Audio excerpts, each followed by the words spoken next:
चलो स्वागतम बच्चों। हम लोगों ने लास्ट लेक्चर बहुत दिन पहले देखा था क्योंकि लेट हो गया वीडियोस आने में, बहुत सारे पर्सनल रीज़न की वजह से और टेक्निकल इश्यूज की वजह से हम लोगों की जितनी वीडियोस रिकॉर्डेड थी सारी की सारी करप्ट हो जा रही थी। तो बाकी सारी चीज़ें फिक्स करके हम फिर से अपनी बायोलॉजी क्लास लेकर के आ चुके हैं। और हम लोगों ने लास्ट लेक्चर बायोलॉजी के क्लास में जीव जगत के चैप्टर को स्टार्ट कर दिया था, इंट्रोडक्शन ले लिया था और उसके बारे में कुछ चीज़ें पढ़ ली थी। ठीक, अब हम लोग पढ़ेंगे। लास्ट लेक्चर में हम लोग ये बात दोहरा रहे थे, वापस से दोहरा लेते हैं कि वर्गीकरण की आवश्यकता जो है वो हमें क्यों पड़ी, है ना। मैं आपको बता दूं, वर्गीकरण जो है हम जीवों को देख करके करते हैं। हम लोगों ने पढ़ा था ना, बायोडायवर्सिटी, जीवों में विविधता हम लोगों ने देखी थी। उसके बाद हम लोगों ने जाना था कि वर्गीकरण को करा जाता है और वर्गीकरण जो होता है इससे हम जानवरों, पेड़ पौधों वगैरह में डिफरेंशिएट ला देते हैं। आगे हम लोग उसी के आगे कंटिन्यू करते हैं। देखो, वर्गीकरण हमें करना था, हमें एक्चुअल में क्या करना था, वर्गीकरण। और वर्गीकरण क्यों करना था, ये क्यों जरूरी था, हम लोग ये जानेंगे। सबसे पहले हम लोग पढ़ेंगे इसकी आवश्यकता।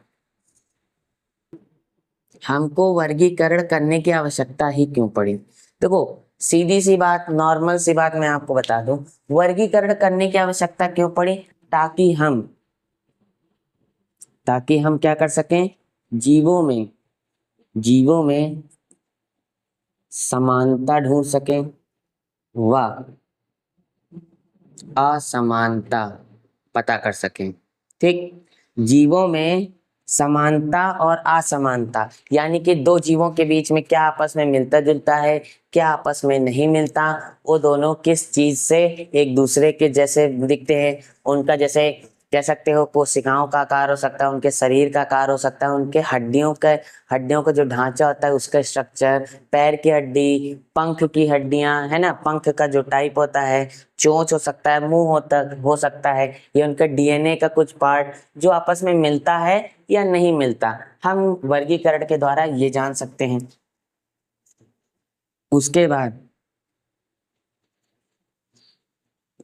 जीव की पहचान, जीव की हम क्या कर सकते हैं, पहचान कर सकते हैं। इसी में हम लोग क्या कर सकते हैं, जीवों को पहचान सकते हैं कि भाई ये जीव कैसा है। अगर मैं आपके मन में अगर मैं अभी बोलूंगा डॉग, तो आपके मन में डॉग ही आएगा, ना कि बिल्ली, चूहा, सुअर या फिर शेर, चीता। क्यों डॉग आएगा, क्योंकि आप उसके बनावट को, उसके कार्य को, है ना, उसके नेचर को, दूसरा हम क्या बोल सकते हैं, उसके नेचर को, यानी कि उसके फंक्शंस,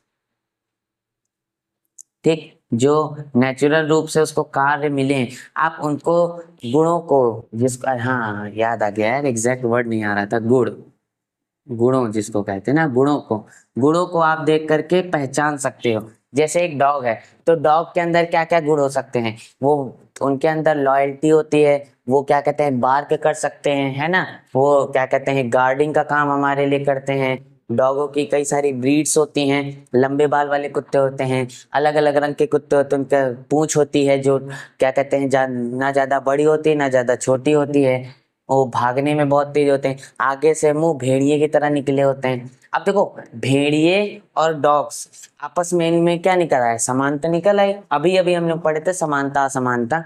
तो वैसे ही हम लोग इनके गुणों के बारे में पढ़ेंगे। तो ऐसे बहुत सारे गुण होते हैं जो हम उससे पता कर लेते हैं। ऐसे सेम टू सेम बिल्ली, अगर मैं एक जगह लिखूंगा डॉग और एक जगह लिखूंगा कैट, तो आप आपस में उनको डिफ्रेंशिएट कर सकते हो, क्योंकि डॉग शरीर से बड़ा होता है, बिल्ली शरीर से छोटी होती है। पहला एक डिफरेंस निकल आया और उनके गुण भी निकल आए, है ना। डॉग कम क्यूट होते हैं, मैंने बहुत सारे डॉग क्यूट होते हैं, वो हाइब्रिड द्वारा होते हैं, मैं वैसे बता रहा हूँ। अब बिल्लियां जो होती हैं वो क्यूट होती हैं, डॉग बार्क करता है, बिल्ली म्याऊं करती है ना।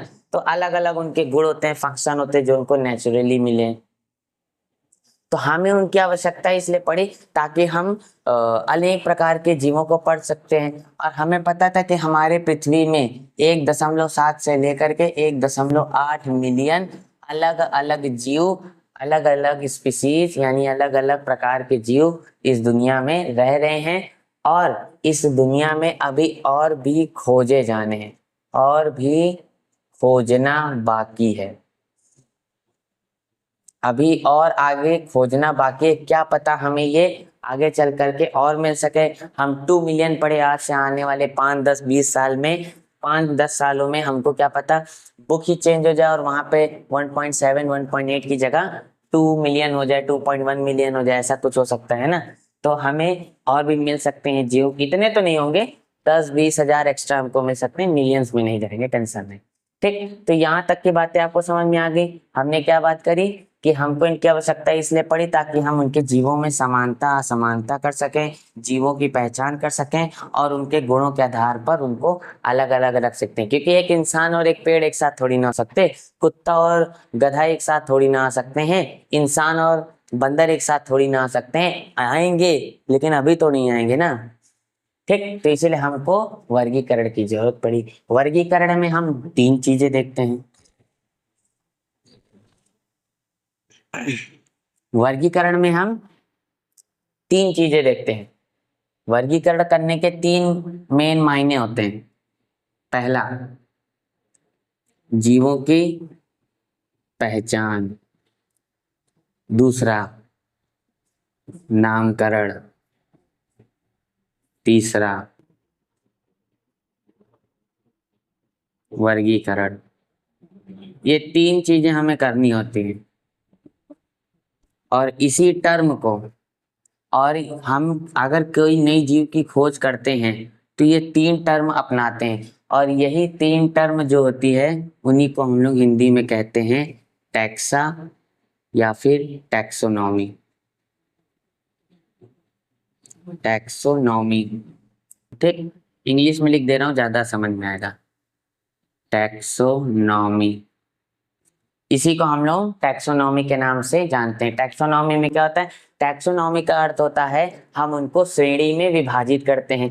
3 श्रेणियां बनाई गई हैं। अभी हम लोग वर्गीकरण की भी श्रेणियां पढ़ेंगे, वर्गीकरण कितने पार्ट में बटा है वो भी टैक्सा के ही अंतर्गत आता है। देखो, सबसे पहले हम किसी भी जीव के बारे में, जब किसी जीव को पता लगाएंगे तो पहले उसको पहचानेंगे कि ये दिखता कैसा है, ये है कैसा, है ना। फिर उसका हम लोग या तो नामकरण करेंगे या तो उसका वर्गीकरण करेंगे। नामकरण वाला भी हम जस्ट पढ़ने चल रहे हैं। हम लोग वर्गीकरण करेंगे कि भाई वर्गीकरण, नामकरण कैसे करेंगे?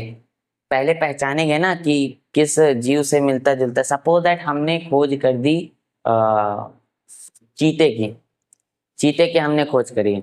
अगर हम चीते की खोज करें हैं तो हमने जब लिखा चीता या बाघ लिखा, हमने जब लिखा चीता, तो भाई अब हम इनकी खोज कर रहे हैं, हम देख रहे हैं इनका शरीर जो है वो थोड़ा थोड़ा गेहूं कलर का है, येलो कलर का है। इनके ऊपर एकदम चॉकलेटी कलर, यानी जो लकड़ी का कलर होता है ना, ब्राउन, वैसा और काले रंग का चित्ता पड़ा हुआ है, यानी कि धब्बा पड़ा हुआ है। तो ये थोड़ा थोड़ा क्या कहते हैं उनको, लिपर्ड जैसे दिखते हैं, है ना, टाइगर जैसे दिखते हैं। टाइगर में ये लाइनें बनी होती हैं लेकिन इनके अंदर ये ऐसे धब्बा धब्बा पड़ा होता है। तो ये थोड़े से अलग दिख रहे हैं, तो लेकिन है तो वैसे ही, इनकी ब्रीड भी वैसे, शक्ल में इनका शरीर का जो ढांचा होता है देखने का वो भी ऐसा है ना, शरीर का जो इनका हड्डियों का ढांचा होता है वो भी ऐसा है।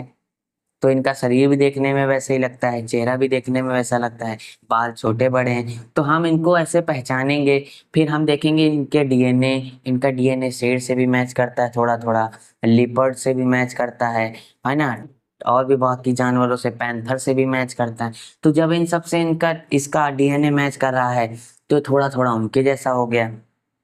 जब ये थोड़ा थोड़ा उनके जैसा हो गया, इसका मतलब ये थोड़ा सा शेर भी है, ये थोड़ा सा बाघ भी है, ये थोड़ा सा तेंदुआ भी है। भाई जब ये बाघ शेर तेंदुआ तीनों से हल्का हल्का मैच कर रहा है, इसका मतलब ये इन तीनों के कैटेगरी में आएगा, क्योंकि ये तीनों भी आपस में कहीं ना कहीं मैच करते हैं ना।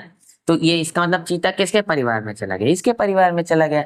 तो हम ऐसे पहचान करते हैं, अलग अलग जानवरों से इनको मैच कराते हैं, उसके बाद इनका वर्गीकरण करते हैं कि इनको किस जानवर के साथ रखा जाएगा या इनको किस कैटेगरी में रखा जाएगा। उसके बाद हम लोग क्या करते हैं, इनका नामकरण करते हैं। ठीक, यहाँ तक की बात समझ में आ गई? यहाँ तक की बात समझ में आ गई, नोट कर लीजिए। तो आगे हम जानते हैं नामकरण कैसे करना है। पहचान वाला तो इजी था, हम वर्गीकरण यानी क्लासिफिकेशन या कैटेगराइजेशन जो है हम लोग इसके बाद देखेंगे। सबसे पहले हम लोग पढ़ेंगे नामकरण। नोट कर लीजिए।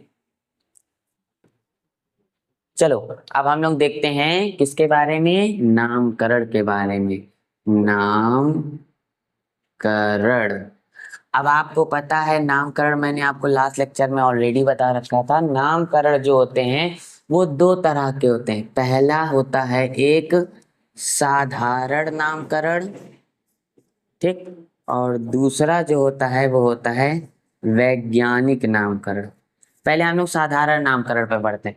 साधारण नामकरण जो होता है कॉमन नेम होते हैं। देखो साधारण नाम कैसा हो सकता है, ये इंडिविजुअल रूप से नहीं दिया जाता है ना, ये स्टेट वाइज या कंट्री वाइज डिपेंड करता है। जो साधारण नामकरण होता है ये किसके किसके वाइज डिपेंड करता है, स्टेट वाइज, है ना, सिटी वाइज भी आप कह सकते हो, सिटी वाइज, या फिर आप कह सकते हो कंट्री वाइज, है ना, कंट्री वाइज डिपेंड होते हैं। भाई इंग्लिश लिख दे रहा हूँ, समझ जाना। यानी कि state wise, city wise, country wise का मतलब होता है प्रदेशों में अलग हो सकता है, शहरों में अलग हो सकता है, देशों में भी अलग अलग हो सकता है। ये इस पे डिपेंड करता है। आप अपने देश में गेहूं को गेहूं बोलते होगे, कहीं जगह कुछ और बोला जाता होगा, दूसरे कंट्री में कुछ और बोला जाता होगा। आप अपने देश में, अपने उत्तर प्रदेश में रोटी बोलते हो, कहीं पर रोटी को कुछ और बोला जाता। जरूरी नहीं है आप जिसको डॉग बोलो वो दूसरे के लिए कुत्ता हो, डॉग हो।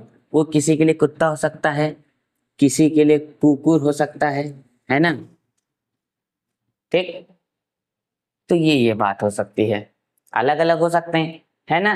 कोई रोटी बोलता है, कोई चपाती बोलता है, कोई ब्रेड बोलता है। अब आपके लिए ब्रेड कुछ और है, अब आपके लिए ब्रेड ये है, अब आपके लिए ब्रेड जो है ये है, इसके अंदर ऐसे ऐसे वाइट वाइट भरा होता है ना, ऐसा।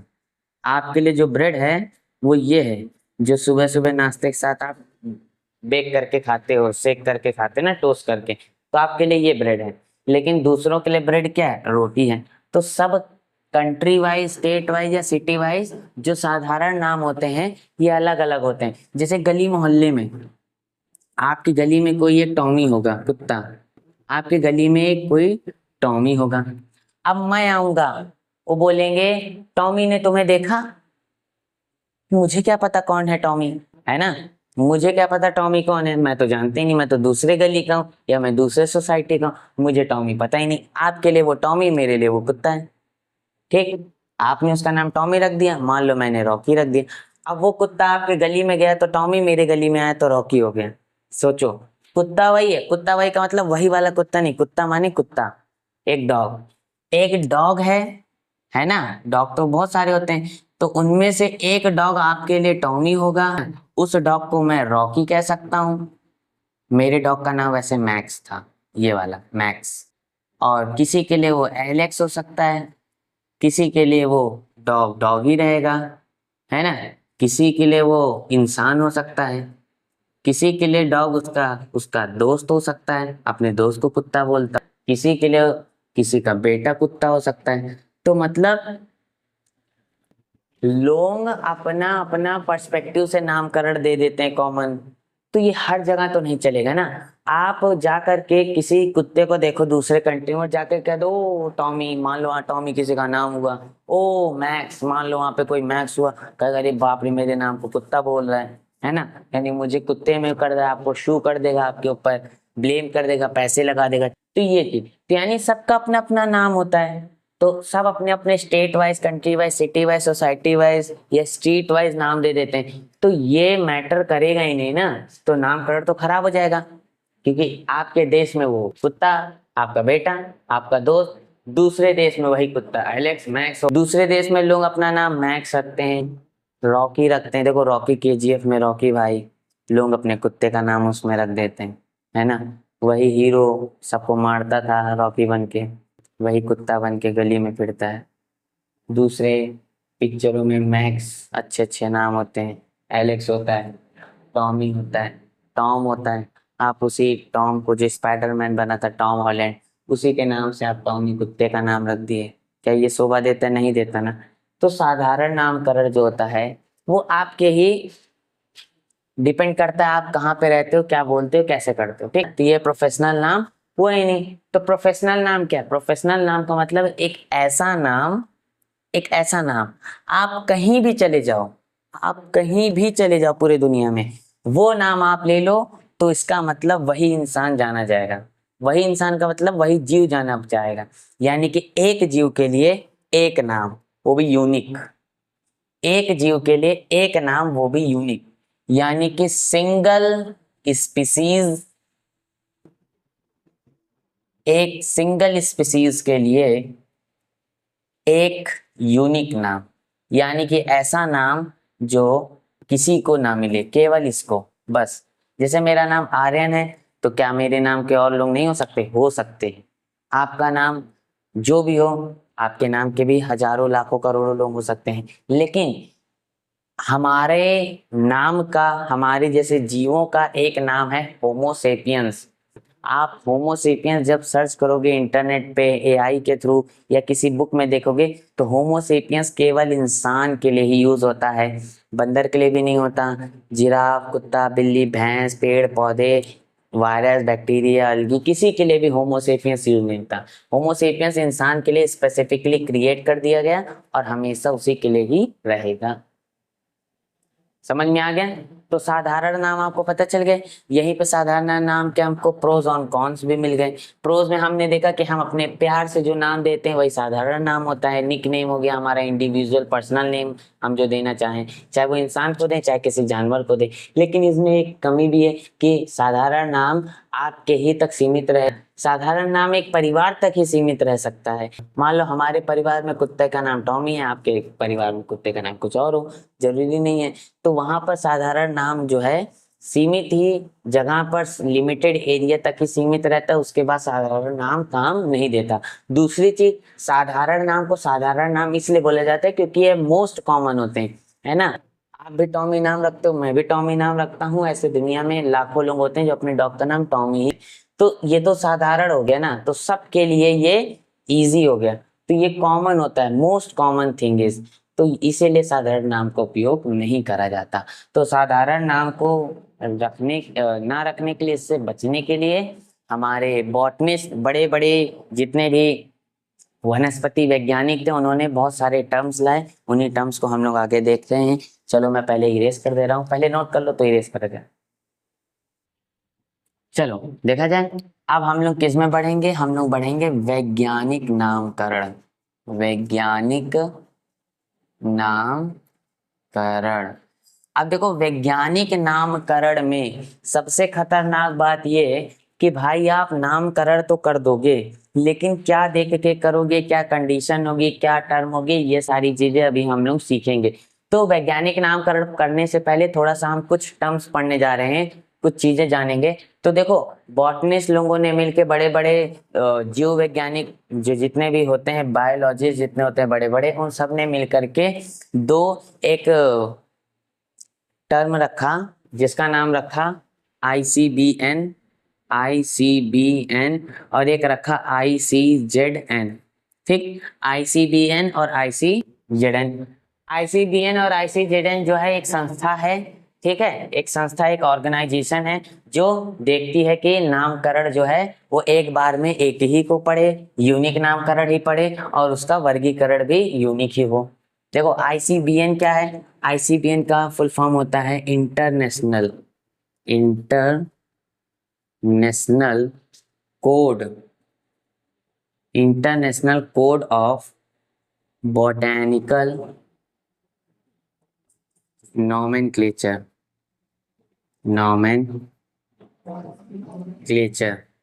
और ICZN का मतलब होता है international code of zoological nomenclature,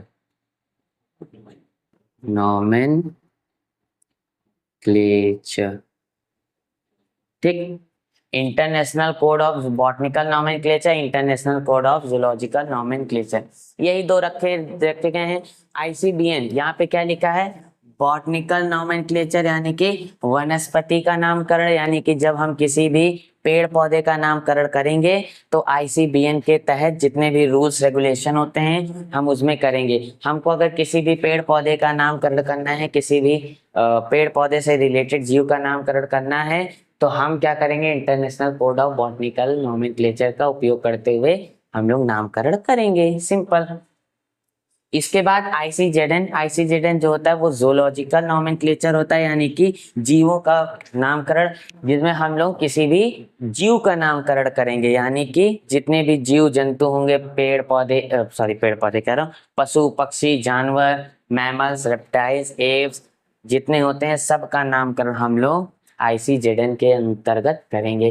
वैसे ही और भी होते होंगे ना, और भी होते होंगे, जैसे ICBN international code of bacterial nomenclature, जिसमें हम लोग बैक्टीरिया का नाम करते हैं, ठीक। उसके बाद international ICBN international code of viral nomenclature, यानी कि जिसमें हम लोग वायरस का नामकरण करते हैं। तो अलग अलग होता है, वो आपको नहीं पढ़ना, वो इसमें नहीं है। अभी इसमें केवल आईसीबीएन और आईसीजेडएन के बारे में बोला गया, तो हम लोग केवल वही पढ़ेंगे। चलिए इसको नोट कर लीजिए टर्म, तो हम लोग वैज्ञानिक नामकरण की ओर आगे बढ़ते हैं। अब देखो, वैज्ञानिक नामकरण पढ़ रहे हो और एक व्यक्ति वैज्ञानिक नामकरण कर रहे हो और एक व्यक्ति का नाम ना पढ़ो, तो फिर भाई आपके जीवन का धिक्कार है। अगर आप वैज्ञानिक नामकरण कर रहे हो और आपको एक वैज्ञानिक का नाम ना मिले, तो फिर आपके जीवन का धिक्कार है। धिक्कार क्यों है? क्योंकि इनका नाम ही ऐसा है, मतलब नाम बहुत अच्छा है, कैरोलस लीनियस। कैरोलस लीनियस, ये वो वैज्ञानिक हैं, ये वो वैज्ञानिक है जिन्होंने वैज्ञानिक नामकरण की संस्था को स्थापित किया, यानी कि बॉटनी में, जूलॉजी में, यानी पूरे बायोलॉजी में नामकरण को चालू किया था। सबसे पहला नामकरण जो है इन्होंने ही करना सिखाया था, कैसे नामकरण करते हैं, इसीलिए हम लोग इनको फादर ऑफ नॉमेनक्लेचर भी कहते हैं, नामकरण के जन। हाँ चलिए, कॉल आ गया था मेरा, आगे बढ़ते हैं। देखो, वैज्ञानिक नामकरण में कैरोलस लीनियस का नाम ना है, क्योंकि तो ऐसा हो ही नहीं सकता, क्योंकि सर्वप्रथम इन्होंने ही वैज्ञानिक नामकरण को दुनिया के सामने पेश किया था। कब किया था ये बात याद रखना, 1758 ईस्वी के आसपास। 1758 ईस्वी के आसपास इन्होंने क्या करी थी, अपनी एक बुक निकाली थी, उस बुक में एक टर्म दे दिया था, और बुक का नाम क्या था, बुक का नाम लिख दे रहा हूँ, सिस्टेमा नेचुरी। सिस्टेमा नेचुरी, नेचुरी, सिस्टेमा नेचुरी नाम की एक बुक थी, जिसमें मतलब सिस्टेमा नेचुरी इसलिए लिखा गया है क्योंकि ये लैटिन लैंग्वेज और ग्रीक लैंग्वेज, लैटिन लैंग्वेज का यूज करा गया है, तो इसीलिए। तो कैरोलस लीनियस ने 1758 में नामकरण का बहुत ही ज्यादा देखा कि यार जीव इतने सारे हो गए हैं, नामकरण अगर नहीं करा जाएगा तो डाइवर्सिटी को प्रॉब्लम हो सकती है, हम पहचान नहीं कर सकते, हम याद नहीं रख सकते कि कौन सा जीव कौन है। मतलब 1758 के पहले पता ही नहीं था होमोसेपियंस क्या होता है ना, हमें कुछ नहीं आता था। तो इसलिए कैरोलस लीनियस ने 1758 में अपनी बुक सिस्टेमा नेचुरी के अंदर नामकरण शब्द का उपयोग करा, और सबसे पहले कुछ पौधों का और क्या कहते हैं, इस पौधों के स्पीसीज का और जंतुओं के स्पीसीज का नामकरण करके बताया, है ना।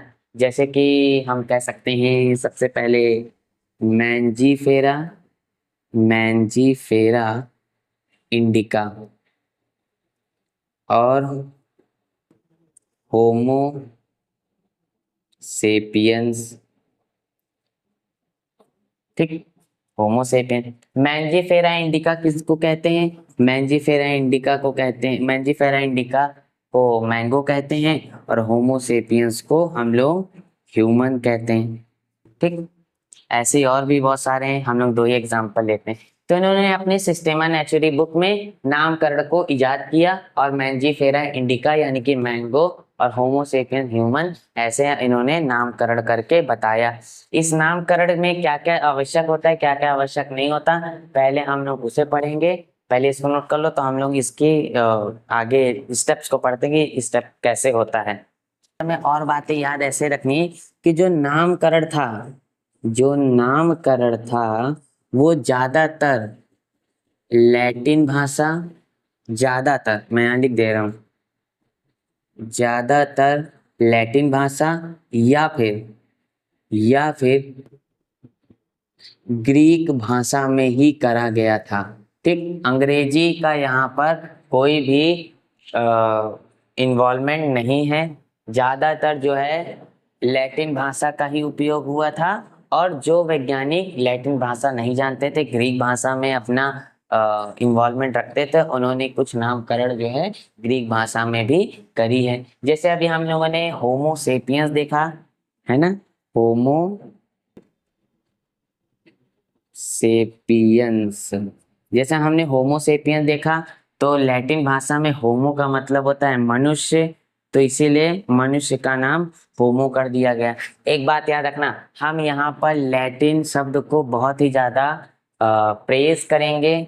ठीक है, हम यहाँ पे लैटिन को प्रेस करेंगे, अपवर्ड लेते हुए चलेंगे, क्योंकि अभी जब मैं आपको नामकरण करने के जो स्टेप्स होते हैं, सिद्धांत होते हैं, वो मैं बताऊंगा, तो उसमें हम लोग लैटिन का उपयोग कैसे करेंगे कैसे नहीं करेंगे वो सारी चीजें देखेंगे।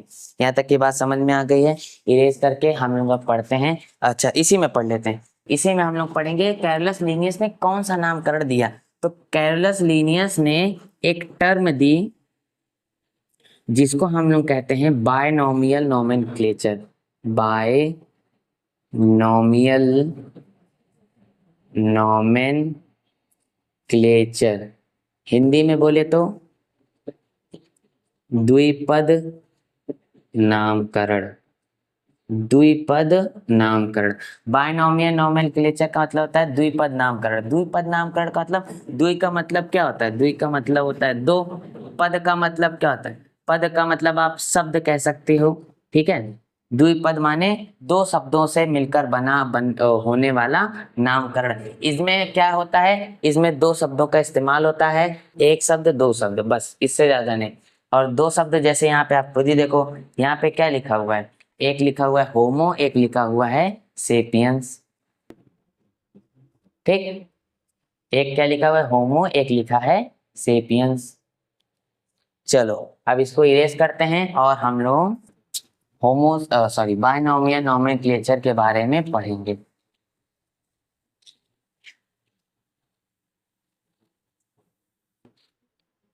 मार्कर बदल लें।